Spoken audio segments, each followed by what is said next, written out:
Hey folks, welcome to The Zone. Today, just wanted to do a quick video, say cheers for some views and comments on my last one. I think I ended up getting a few more views because I named somebody, but I don't know. The point was, in the comment section, people were kind of agreeing and disagreeing. Now, I want to make it clear, the reason we lost to Forest is not because of Mark Goldbridge, right? I'm not stupid. Mark Goldbridge could say Scott McTominay is the best player or the worst player on the earth until he's blue in the face, and it won't make a difference. My point is, when your channel becomes so big, you do have to be a bit careful. It's like when he does the kind of semi-clickbait titles of, is Rashford in trouble? And then Rashford responds with, come on, bro, like that's just... you're just clickbaiting in there. You're better than that.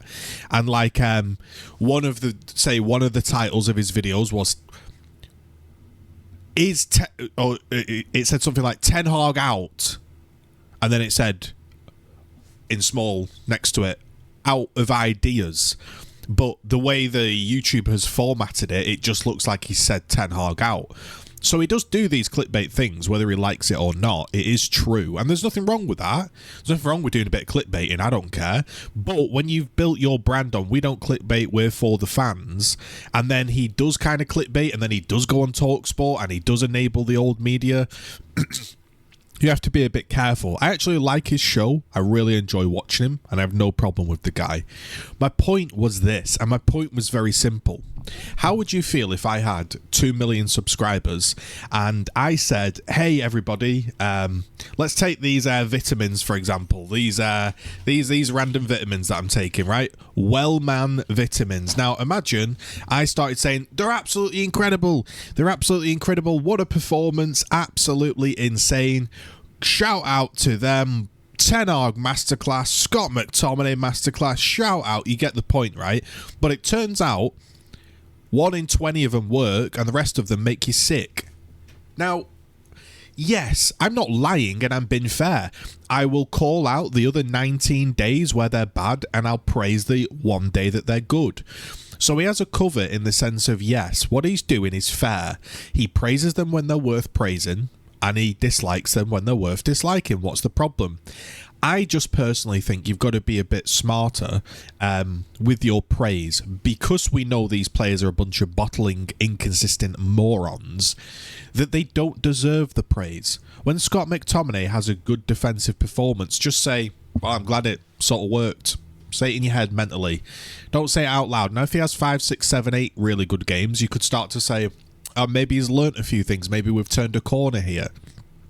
But the second it performs to just go way, way overboard, it's what I describe as toxic positivity. It is making people believe that there's more to be happy about than there is. It's brushing certain things under the carpet. And this happens a lot, not just on the United stand, throughout Manchester United. We do have a very toxic positive fan base. You're not allowed to criticise, even though we're absolutely awful. And it's a very strange environment. I think if you're a Manchester United fan, you know, and you actually regularly watch and you consume the media and you're on all the socials and you watch the videos, like, you'll notice there's a lot of toxic positivity, which is just like blind faith hyping and stuff like this. And so if my washing machine 1 out of 10 times cleaned my clothes and the other 9 times it completely covered them in mud, it backfired, it didn't work, and you came to my channel and my video was, this washing machine is amazing, it's done its job, absolutely brilliant, superb performance, a few people might begin to believe, oh, we should stick with him, oh, we should do this, when actually the other 9 times they're useless. The same with Ten Hag, the same with Scott McTominay, the same with a lot of these players. He does have his favourites. He likes Bruno, and that's okay. We all have our favourites. I dislike Bruno. I don't really care. It's about a discussion, and I'm sure he'd have a discussion as well. But my point is, I just think as a fan base, maybe I shouldn't have named Mark Goldbridge, but he kind of is the biggest fan channel, and that's where all the comments are. I just think as a fan base, the players that are inconsistent and never do it really shouldn't be praised to the high regards. You can say, I'm really pleased Scott McTominay scored those 2 goals and we beat Chelsea, the end. But we don't need to say Super Scott McTominay. We don't need to say Ten Hag masterclass. We don't need to do all this.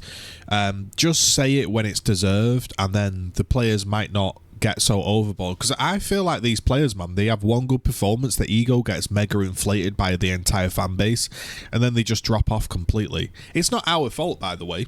It's not our fault, and it's not your fault. It's not Mark Goldbridge's fault. Like I said, Mark Goldbridge, the United Stand, Stretford Paddock, all these fan channels, they could be the most positive thing in the world or the most negative thing in the world, and it shouldn't make a difference. It shouldn't. My point just was, it's a bit jarring when you go and you see these channels and these videos and these whatever, and it's just like... it's not so much flip-flop fans of changing opinions, which you're allowed to do. Changing opinions is seen as a bad thing. I actually think it's a good thing because, frankly, it means you're learning and changing and you're not just blind sticking to something. But obviously, Manchester United is in a right mess. I want to ask you the final question. Let me know if you've made it to the end of this video. Thank you. I want you to answer this question in the comment section below. If Ten Hag was managing Nottingham Forest yesterday, and I'll just pluck out a random manager that we've had, say Jose or Ole, right? Let's say Jose, right? Jose is managing Manchester United with that team, and Ten Hag is managing Nottingham Forest. Do you genuinely think Ten Hag would win? Maybe you say, well, the Ten Hag Forest team, they might appreciate what Ten Hag's trying to do and try more for him. But I just think Ten Hag's got rid of a lot of good players, or the way we're shaping the squad, I don't quite like. I don't like the player that we're bringing in. I'm not too sure about the players we're getting rid of. I'm not quite happy with it all. And so my point was, I don't think there's much to be happy about. So until we're actually on a good run, a proper consistent run, we should probably just stop praising these bunch of moron fans.